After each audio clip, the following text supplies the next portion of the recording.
Good morning everyone. आज chapter बिल्कुल new लेके आए हैं आपके लिए, एरियाज रिलेटेड टू सर्कल। और बहुत ही सिंपल चैप्टर है यार।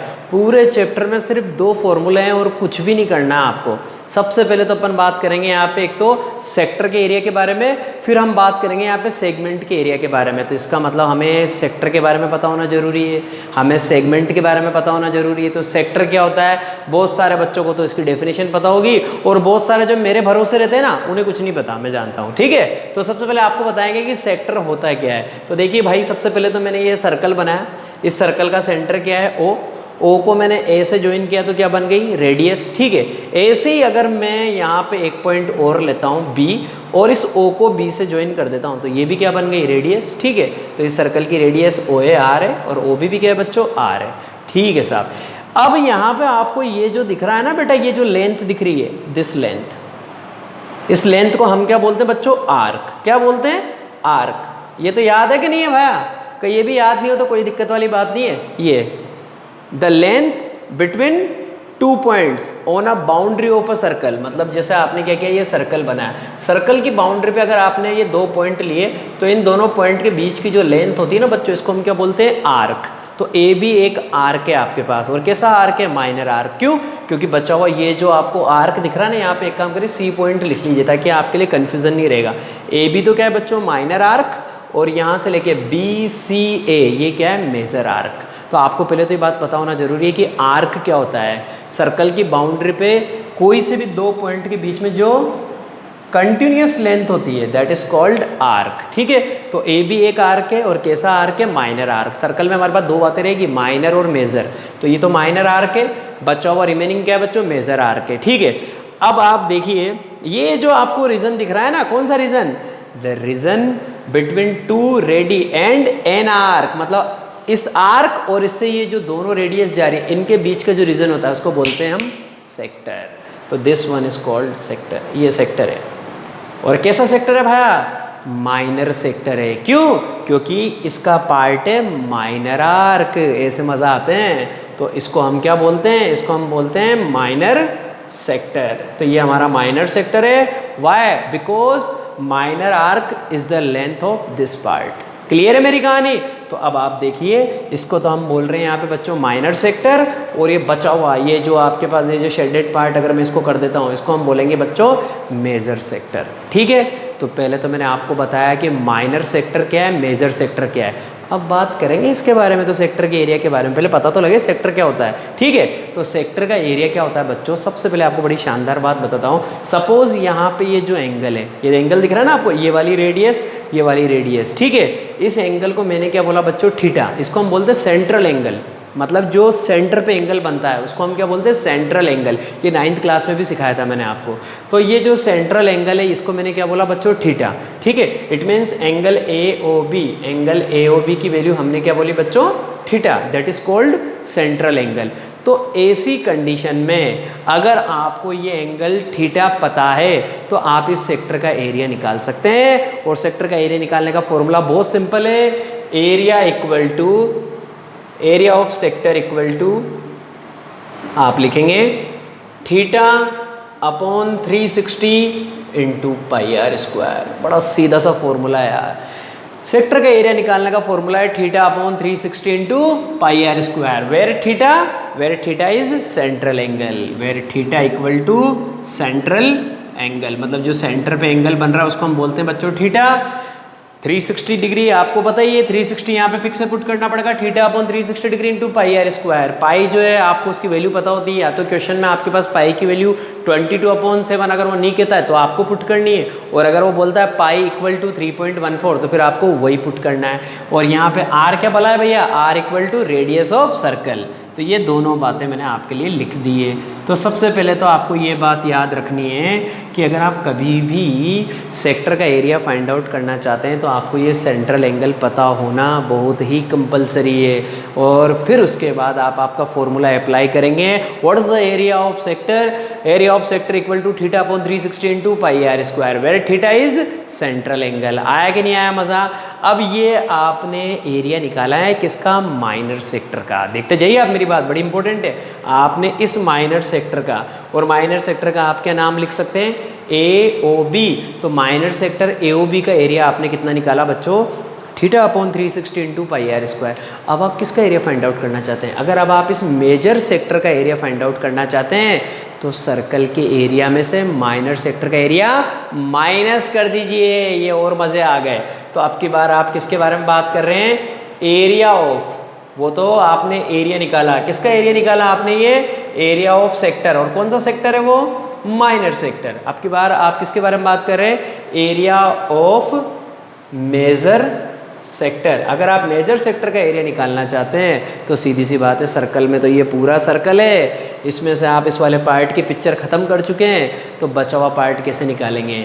आप लिखेंगे area of circle minus area of minor sector minus area of minor sector. इसका मतलब सर्कल के एरिया में से माइनर सेक्टर का एरिया माइनस। सर्कल का एरिया क्या होता है? अरे भैया ये तो याद रख लेना, सर्कल का एरिया होता है पाई आर स्क्वायर। ठीक है, 7th क्लास से चलता आ रहा है। तो सर्कल का एरिया है हमारे पास पाई आर स्क्वायर। तो पाई आर स्क्वायर में से हमको किसको माइनस करना है? Theta upon 360 into pi R square. तो आप इसकी वैल्यू निकाल लीजिए। इसकी जो वैल्यू आएगी उसको सर्कल के एरिया में से आप माइनस कर दीजिए, और आपका एरिया जो है उसकी यूनिट आपको ज़रूर लगानी है। अगर सेंटीमीटर में है तो सेंटीमीटर स्क्वायर, मीटर में है तो मीटर स्क्वायर। आए कि नहीं आए मेरी बात समझ में? तो ये तो अपन ने बात करी बच्चों किसके बारे में? अपन ने सेक्टर का एरिया निकालने के बारे में बात करी है। अब मैं आपको यहाँ पे एक और बहुत शानदार बात बताने वाला हूँ। आर्क की लेंथ कैसे निकालते हैं वो भी अब मैं आपको बताने वाला हूँ, मज़ा आएगा आपको। तो देखिए अब की बार मैं यहाँ पे जो कॉन्सेप्ट लेके आया हूँ आपके पास, मैं यहाँ पे आर्क की लेंथ निकालूंगा। तो आर्क की लेंथ को मैं यहाँ पे किससे रिप्रेजेंट कर रहा हूँ? आर्क की पता लग गया ना आपको? ये आर्क है, ये वाली जो लेंथ है इसको अपन क्या बोल रहे हैं? आर्क। ठीक है, क्योंकि यही तो होता है सर्कल की बाउंड्री पे कोई से भी दो पॉइंट के बीच में जो कॉन्जिक्यूटिव लेंथ होती है उसको अपन क्या बोलते हैं? कंटिन्यूस जो लेंथ होती है उसको अपन क्या बोलते हैं? उसको हम बोलते हैं बच्चों आर्क। तो इस आर्क की लेंथ को मैंने L से रिप्रेजेंट किया। Let the length of this arc that is L। तो मुझे L की वैल्यू फाइंड आउट करनी है, मतलब आर्क की लेंथ निकालनी है। तो आर्क की लेंथ निकालने का मेरे पास डायरेक्ट फॉर्मूला होता है, आपको याद रखना है, L equal to theta upon 360 into 2 pi R. ये मेरे पास आर्क की लेंथ निकालने का फॉर्मूला होता है। इसका मतलब मुझे यहाँ पे सेंट्रल एंगल पता होना जरूरी है, क्योंकि थीटा क्या होता है आपका? Central angle. थीटा की वैल्यू यहाँ पुट करेंगे। सपोज जैसे आपका थीटा कितना है? 90 डिग्री। तो आप यहाँ के लिखेंगे 90 अपॉन 360। तो जैसे आप 90 अपॉन 360 लिखेंगे आपको पता लग जाएगा, 0 से 0 कैंसिल हो जाएगा, 9 से 36 कट जाएगा 4 बार, तो 1/4 आ गया ना। और फिर जो भी रेडियस आपकी दे रखी है उस हिसाब से आप अपने क्वेश्चन को सॉल्व करेंगे। तो देखिए आपको हमने बोला अगर आपको आर्क की लेंथ निकालनी है तो फॉर्मूला है सीधा सीधा theta upon 360 into 2 pi R, where theta equal to central angle, R equal to radius of circle. आए कि नहीं है आपको मेरी बात समझ में? अब आपको इतना शानदार कॉन्सेप्ट बताता हूँ। मैंने लास्ट ईयर बच्चों को बताया तो उनको कहा कि सर मज़ा आ गया, क्या बात बताइए आपने। देखिएगा आप ये चीज़ें कैसे आई है, देखना आप। हम जानते हैं जैसे जैसे ये एंगल बढ़ेगा ना बेटा, थीटा बढ़ेगा। आप देखना जैसे जैसे एंगल बढ़ेगा ये लेंथ बढ़ती जाएगी ना। जैसे मेरी बात सुनिए, ये एंगल और बढ़ेगा तो ये यूँ इस तरह से होता चला जाएगा प्रोग्राम। तो धीरे धीरे धीरे धीरे धीरे इस तरह से, क्योंकि जैसे ही ये एंगल कितना हो जाएगा, ये एंगल 180 डिग्री हो जाएगा ना, तो ये प्रोग्राम इस तरह से हो जाएगा। आप देखिए, क्योंकि अब की बार ये OA तो यहाँ पहुँच जाएगा और ये OB कहाँ पहुँच जाएगा? ये OB यहाँ पहुँच जाएगा। अगर धीरे धीरे धीरे ये आपका एंगल इंक्रीज होता चला जाता है तो एस थीटा इंक्रीजेज। जैसे जैसे ये थीटा इंक्रीज होगा, जैसे जैसे थीटा इंक्रीज होगा, इस आर्क की लेंथ क्या होती जाएगी? बढ़ती चली जाएगी। अभी तो देखिए आर कितना सा है। अब जैसे ये थीटा बढ़ेगा तो इधर ये A उधर जाएगा, B भी इधर जाएगा। तो जैसे जैसे थीटा इंक्रीज होता है, S theta increases, the length of arc becomes increases. Arc की जो लेंथ है वो भी इंक्रीज होना स्टार्ट हो जाती है। तो इस आर्क की लेंथ इंक्रीज होना स्टार्ट हो जाएगी। तो अब देखिए रिलेशन किस तरह से आया था, मैं आपको बताता हूँ। AB क्या है? AB हमारे पास बन चुका है सर्कल का डायमीटर। कब? जब ये एंगल अगर कितना हो गया है? 180 डिग्री। क्यों? क्योंकि टोटल एंगल 360 होता है। तो अगर 180 एंगल बन चुका है तो ऐसी कंडीशन में AB क्या बन जाएगा? डायमीटर बन जाएगा। तो फिर ऐसी कंडीशन में हमारे पास क्या होता है बच्चों? हमारा थीटा कितना होता है? हमारा थीटा हो जाता है 180 डिग्री। अब थीटा 180 डिग्री हो गया, क्यों? क्योंकि AB is straight line, diameter है। तो थीटा की जगह आप 180 पुट करिए। आपको अपना पता लग जाएगा कि सर आप सही कह रहे हैं, क्योंकि जो सेमी सर्कल है ना जिसके बारे में आप बात करेंगे, क्योंकि अब ये क्या बन गया सेमी सर्कल, तो सेमी सर्कल की जो लेंथ है वो आपको पता लग जाएगी, क्योंकि सर्कल की टोटल लेंथ कितनी होती है 2πr, और अगर सेमी सर्कल की निकालनी है तो इसको 2 से डिवाइड करना पड़ेगा, तो आंसर कितना आएगा πr। तो अभी आपके सामने लेके आऊँगा, थीटा कितना हो गया 180। क्यों? क्योंकि अब की बार ये डायमीटर बन चुका है, तो आप लिखेंगे 180/360 इंटू 2πr। 0 से 0 कैंसिल, 18 2 जा 36, 2 से इस 2 की भी पिक्चर खत्म। आंसर कितना आ गया भैया πr, और यहाँ पे भी कितना आ गया πr। तो ये बात प्रूव करना चाहता था मैं आपको कि ये फॉर्मूला जो है ना, इस फॉर्मूले का मेन जो कॉन्सेप्ट वो यहाँ से आया है।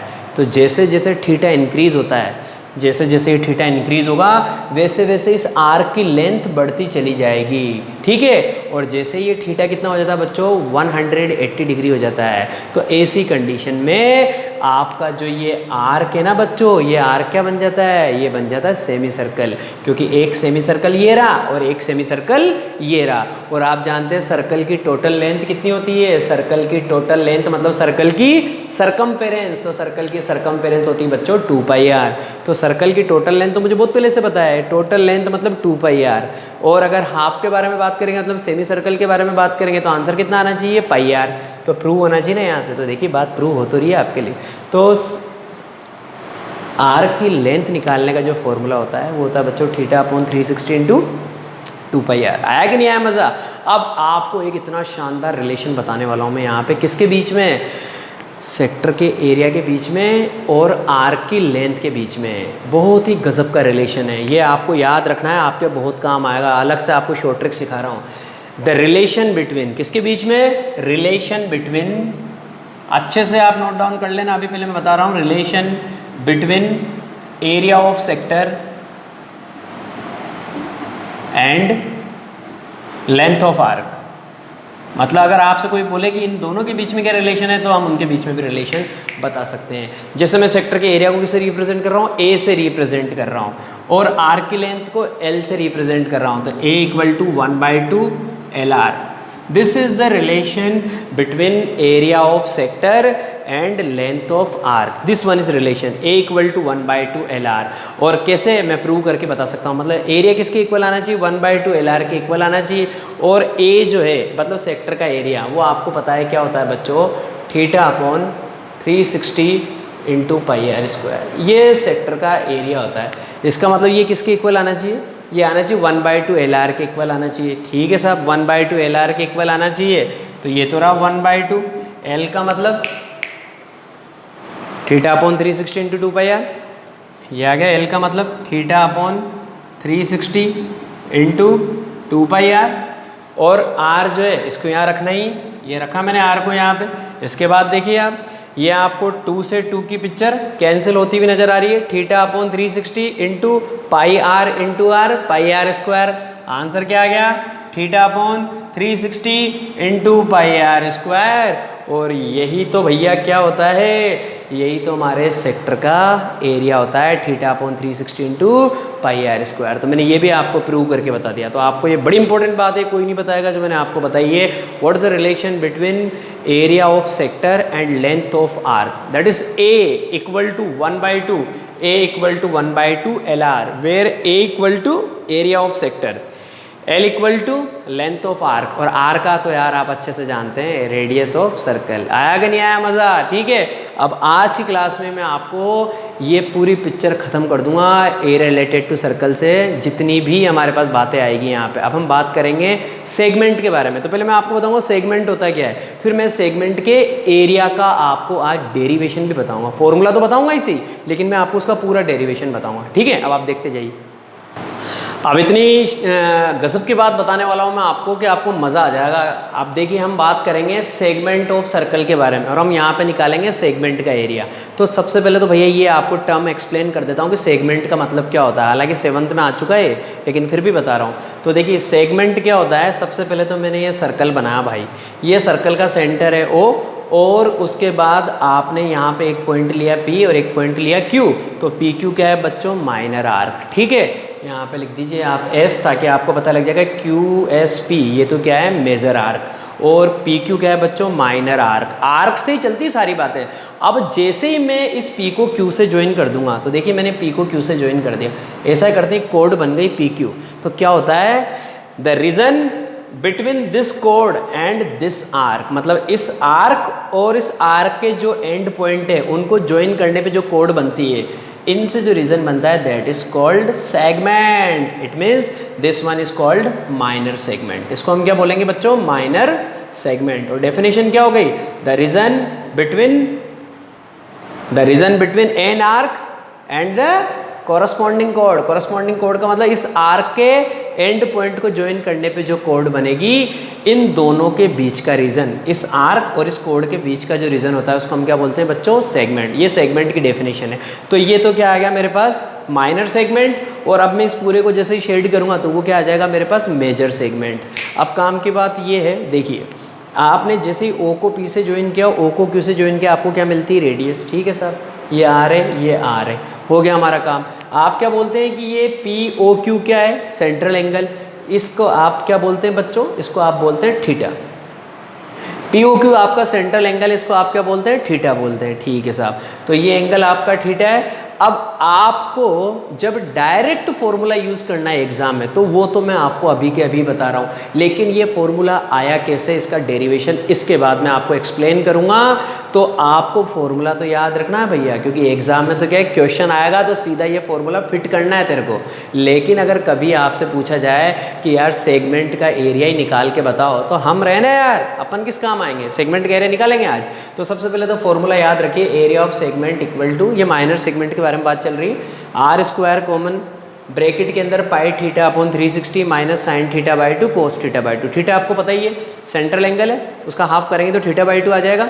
जैसे अगर आपके पास थीटा की वैल्यू कितनी है, 60 डिग्री, तो 60 का हाफ करेंगे थीटा बाई 2 आ जाएगा, मतलब 30 डिग्री। तो यहाँ पे साइन 30 कोस 30, एक एग्जाम्पल दे रहा हूँ मैं आपको, ठीक है। और थीटा यहाँ पे भी पुट करना है। आर आपके पास क्या है बच्चों, आर इस सर्कल की रेडियस है। अब ये फॉर्मूला कैसे आया मैं आपको बताता हूँ। देखिए मैंने क्या किया, ये जो मेरे पास सेंटर है सर्कल का ओ, यहाँ से एक परपेंडिकुलर ड्रॉ कर दिया बच्चों, किस पे, पी क्यू पे। इसका नाम लिया मैंने यहाँ पे एल। तो मैं आपसे क्या बोल रहा हूँ, through O draw O L perpendicular P Q. आई कि नहीं है मेरी बात समझ में। ओ से एक परपेंडिकुलर ड्रॉ किया, ओ एल किसके ऊपर ड्रॉ किया बच्चों, पी क्यू के ऊपर। ठीक है कहानी। अब जैसे ही ये काम करता हूँ ना, बहुत मज़ेदार काम हो जाता है। देखिए O P Q is an isosceles triangle. क्यों, क्योंकि ओ पी और ओ क्यू दोनों बराबर है, दोनों सर्कल की रेडियस है। तो सबसे पहले आप बोलेंगे triangle O P Q is an isosceles triangle. ये एक आइसोसेलेस ट्राइंगल है। Why, because O P equal to O Q, और जिस ट्राइंगल की दो साइड इक्वल होती है वो आइसोसेलेस ट्राइंगल होता है। हो गया हमारा काम। अब आगे देखिए, आइसोसेलेस ट्राइंगल बन गया। तो आइसोसेलेस ट्राइंगल में जो एल्टीट्यूड होता है वही मीडियन होता है। इसका मतलब ओ एल क्या बन गया आपके पास, O L is median. O L आपको मीडियन मिल चुका है, क्योंकि आइसोसेलेस ट्राइंगल के अंदर जो एल्टीट्यूड होता है ना, वही मीडियन होता है। इसका मतलब अगर आपको पी क्यू निकालना है तो आप पी एल का क्या कर देंगे, ट्वाइस कर देंगे। मज़ा आएगा आपको। तो देखिए अब मेरे पास एक अप्रोच तो अभी से क्लियर हो गई, क्या कि मुझे ये पता लग गया कि ये वाला एंगल आएगा थीटा बाई 2 और ये वाला एंगल भी आएगा थीटा बाई 2। क्यों, क्योंकि बच्चों ये और ये दोनों ट्राइंगल क्या हैं, कॉन्ग्रुएंट ट्राइंगल हैं। और कॉन्ग्रुएंट ट्राइंगल के कॉरस्पॉन्डिंग पार्ट क्या होते हैं, इक्वल होते हैं। इसलिए ये एंगल भी थीटा बाई 2 आएगा, ये एंगल भी थीटा बाई 2 आएगा। और अगर किसी को लगता है कि ऐसा, तो आइसोसेलेस ट्राइंगल की प्रॉपर्टी होती है। लेकिन मैंने आपको बेसिक कॉन्सेप्ट बताया कि ये दोनों ट्राइंगल कॉन्ग्रुएंट होते हैं ना, इसलिए ऐसा होता है। ये भी थीटा बाई 2 आएगा, ये भी थीटा बाई 2 आएगा। अब क्या करना है, आगे का काम बड़ा शानदार है। ये एंगल पता लग गया, ये एंगल पता लग गया। इस वाले ट्राइंगल के अंदर इन ट्राइंगल ओपीएल, इसमें मैं ट्रिग्नोमेट्री यूज कर दूंगा। ट्रिग्नोमेट्री बड़े काम की चीज है, देखना। इन ट्राइंगल ओपीएल, ओपीएल ट्राइंगल के बारे में बात कर रहा हूँ। तो देखिए ओपीएल ट्राइंगल में मुझे ये एंगल थीटा बाई 2 पता है, तो मैंने यहाँ पे क्या किया बच्चों, सबसे पहले मैंने साइन थीटा बाई 2 लगाया। क्यों, क्योंकि हाइपोटेनस पता है। जब हाइपोटेनस पता होता है तो साइन और कोस लगाते हैं। In triangle OPL sine theta by 2 equal to perpendicular. देखिए ये एंगल थीटा बाई 2 है, तो इसके सामने वाली साइड परपेंडिकुलर। तो परपेंडिकुलर कितना बच्चों, पीएल। और हाइपोटेनस में कौन आएगा बच्चों आपके पास, ओपी, पीएल अपॉन ओपी।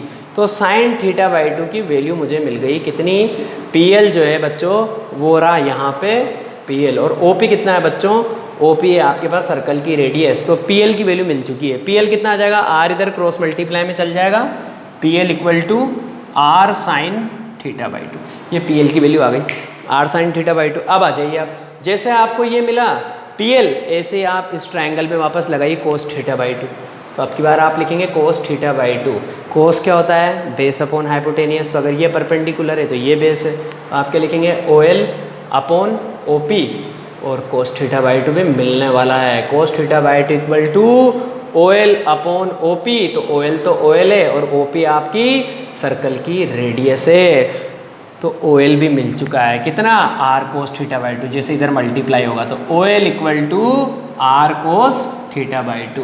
तो इसका मतलब आपको पी एल मिल चुका है, आपको ओ एल मिल चुका है। और अभी मैंने आपको रिसेंटली बोला था अगर आपको पी एल मिल चुका है तो आपको पी क्यू भी मिल जाएगा। क्यों? क्योंकि एल मिड पॉइंट है बच्चों किसका? पी क्यू का। मैंने पहले लिख दिया कि वो मीडियन है। तो आपका पी क्यू कितना आ जाएगा? P Q equal to 2 P L, यहीं पे लिख रहा हूँ। तो पी क्यू कितना आ जाएगा मेरे पास? Twice of P L.